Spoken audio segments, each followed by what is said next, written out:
Well, the tone online the next day, because I was arguing with people all day long, trolling people on Facebook.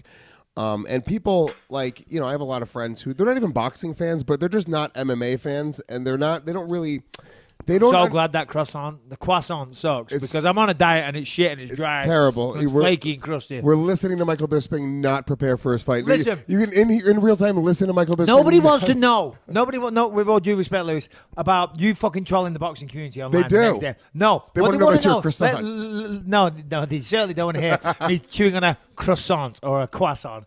What they want to know is, what's Conor's fucking problem?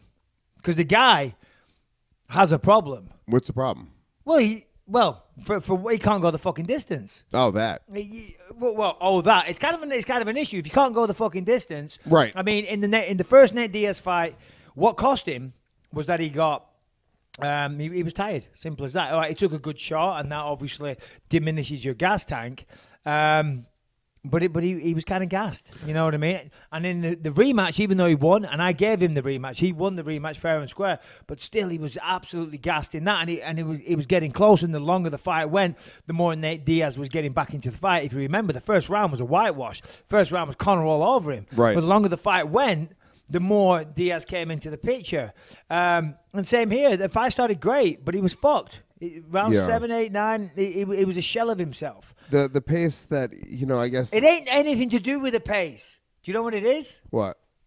It's very, very simple. If you look at his social media, you look at all this, he's there and it looks great. You've got the Mac Life and you've got the Performance Institute and he's fucking doing his exercise bike with 9 or 10 people around him going, come on, Conor! Whoa, yeah, you're the fucking man! Woohoo! Going great. That's awesome. That's great. That's great.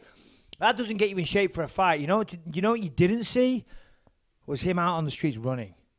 Running. You got to run. That is the best thing ever for cardio. That is the best thing for a fight. MMA or boxing, you have to run. You have to run. But of course, nobody likes to run. Running's a pain in the ass. Yeah. Running sucks. Running is lonely. You haven't got a full team around you. I mean, I'm sure some of those guys could have ridden a bike or even ran with him, like Pacquiao. Pacquiao, when he runs, he has a whole team with him. But you've got to run. And then, I mean, I don't know, maybe he did run, but from what I see on social media, I didn't see him out there doing any running. I'm damn sure if he was, we would have seen it. So, out of the 100 million, go buy a treadmill. Go buy a treadmill and you'll be fine. You can definitely get better cardio, on a lot of levels. You have to be able to. I mean, you have to run. If you look at boxers, old school, even till now, running, you have to run. The legs are the most important thing. If the legs go, you're screwed because that's your mobility, that's everything. And then on top of that, it's your cardio. Right. And you could be the best fighter in the world. And Conor certainly is one of the best. But if you're tired, if you're gassed, you're shit. You suck. It doesn't matter. You can't do anything. I learned that lesson a long time ago. I did a kickboxing fight. Thank you. I did a kickboxing match for Black Knights Kickboxing, which was in Burnley, around 1997, something like that. And my coach called me up at the time and he says, You've been training? Of course I hadn't. I've been hanging out with my friends and getting pissed and doing whatever you do. And he said, well, I've got a kickboxing fight for you in 2 weeks for a British title, 8 rounds. Are you interested? I said, yeah, sure. As I said, I hadn't been near a gym in months. 8-round fight, went out there, first 4 rounds.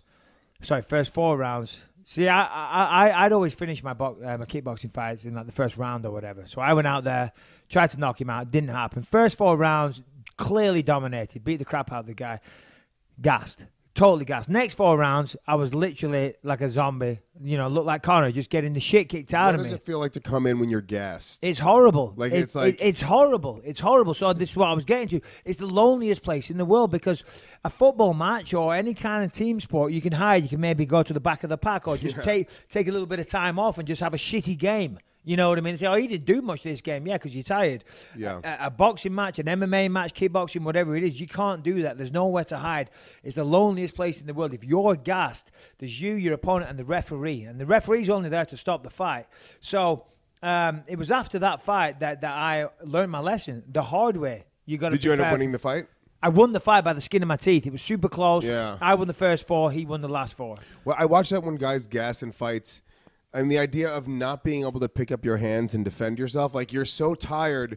Like, are you mentally, Are you mentally connected with the idea, like, I need to pick up my hands, right? This guy's going to fucking kick me in the head. Or are you kind of mentally out of it? Are you like, because I like when I'm really, really tired, like I can't even think anymore. You know what I'm saying? Like my mind isn't there. So you just kind of watch guys and you're like screaming, like even with Conor, we're like screaming, like, pick your fucking hands up. Yeah. What are you doing? Is he like, is it that he mentally knows I need to pick my hands up? Or is he just not even mentally there anymore? At that point, of course, you should have your hands up. Yeah. You know what I mean? And I think he was, or you're trying to fight them off or whatever. It's just that everything is so hard. Everything's difficult. And when you're that tired, that's why you didn't see him complain.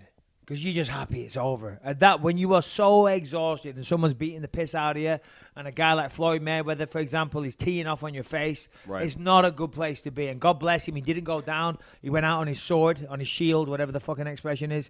And, he took it like a man and got, good for him. And as I say, he represented himself and the sport of mixed martial arts well. He truly did. But well, that's the big question that I was getting to about kind of representing mixed martial arts is like, I feel like after this, look, boxing wins, MMA wins, Floyd wins, Conor wins. Everybody's a winner in that situation, obviously, on the bigger picture. But I feel like we, meaning MMA, I'm a big MMA fan, MMA looks fucking great coming out of the other side of this. You have a guy who went 10 rounds with the best boxer of all time, debatably the best boxer of all time, at least, or, he's in there.